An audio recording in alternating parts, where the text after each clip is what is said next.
We've all done this.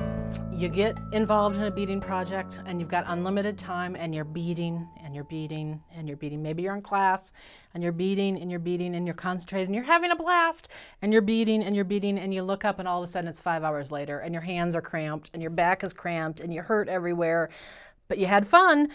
The problem is we need these hands to keep working for us, and we need our bodies to keep working for us. And so this is something I've become really a lot more aware of, is making sure that I take breaks when I am beading and to do some really simple, they're so simple, a series of simple stretches that I do every couple hours.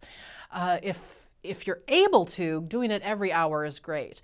One of the ways I think about it is when I finish off a thread, before I go add the new thread or right after I've added in the new thread, that's a break point for me that I need to get up, walk around a little bit, do a couple of these stretches, then I can come back and do the next thread. So that's actually a really good breaking point for me, and it's just kind of a mental reminder that that's what I need to be doing.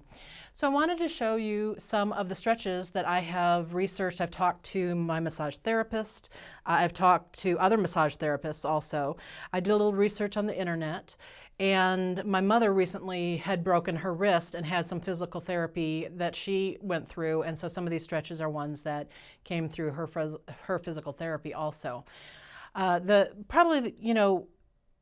a couple places that are problem spots. One is our neck, because you're doing this forward bend while you're doing all of your beading. So one of the things that you can do is just simply bend you're bending your ear towards your shoulder and just let it sit there. Let the weight of your head sit there for a little bit, and you'll feel the stretch through here, but you'll also feel some stretching in this side also. So you just kind of want to let that all release. You'll kind of feel the tension release as you do that. Come up to center and then do the other side.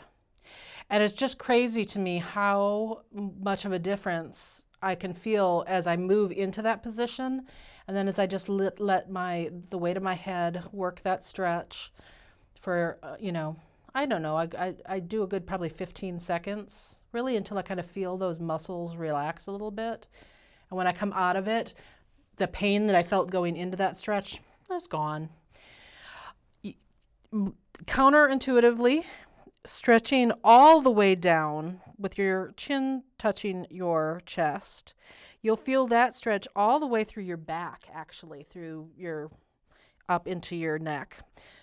The difference is when we're just beading, you just have this little slight angle. So what you want to do is make it really a strong stretch through there.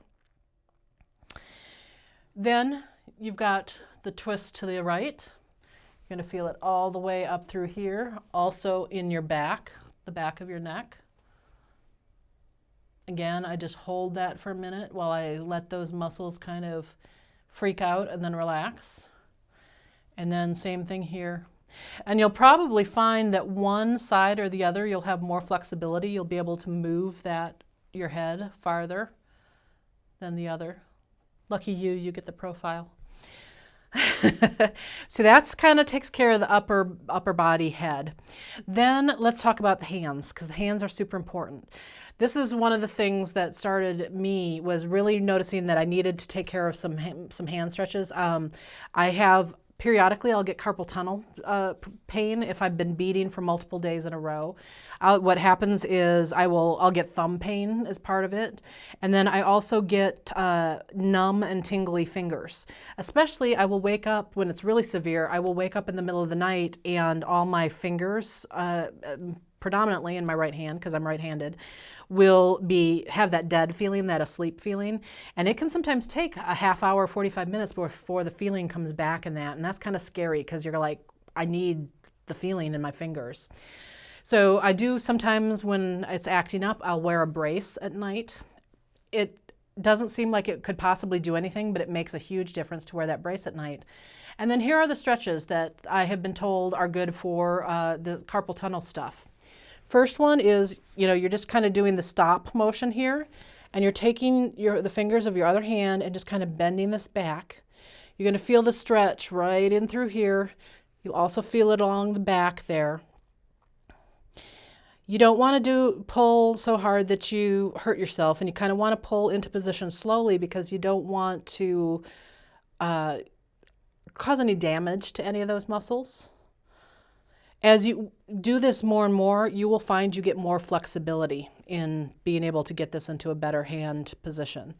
And then the other one is exactly the opposite. So it's, I'm giving this to you, and then you're pulling those fingers down, and you really feel this one through here. So this is a really good stretch.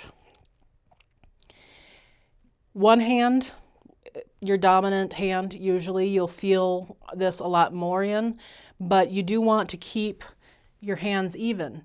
And so that's why, even though you may only be feeling pain in one of them, you want to go ahead and do the second one also. You want equal flexibility in them. And sometimes if you're having trouble with one hand, you start overcompensating with the other hand, and then all of a sudden you've got problems in the other hand too. My mom ran into that when she had that broken wrist.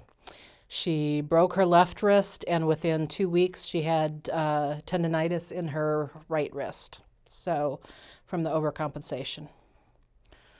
Okay, so that's a really good one for that. Shoulders, we need to really worry about shoulders. So you've got this.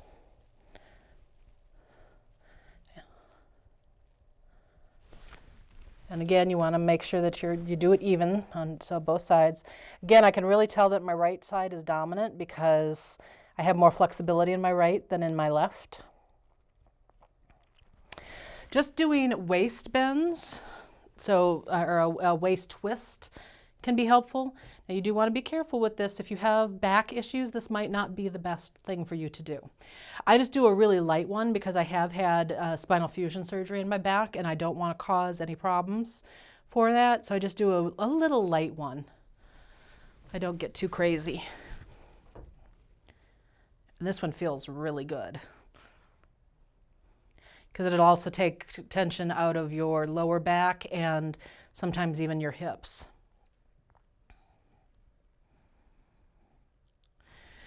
And then there's also this, which I actually have trouble doing because I'm fluffy, you know. But taking this over your head and pulling down this way,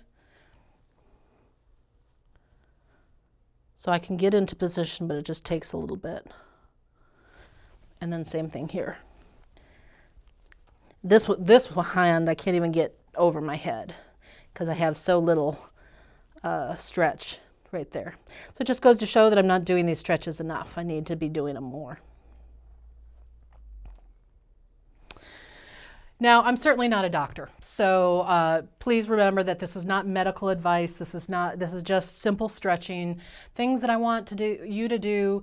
Just be aware of, because you don't want to bead yourself into a position where you have a lot of hand pain, you have a lot of neck pain or back pain, so that you can't do what you love.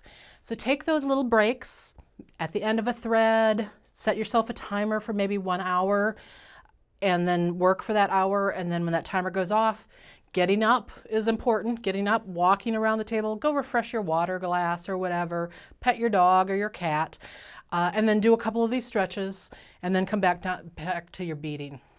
Do the same thing when you're in class. I try to encourage people. I'm actually going to try to create absolute breaks for people in class so that we can do stretching together, because it's something I'm seeing more and more in my classes, and when I'm talking to people on Facebook, that we're starting to have these physical ailments. We don't want to do that. We want to be healthy, happy, stretched out beaders. I hope this helps you. I know it's helping me. So let's make sure that we can bead long into the future together.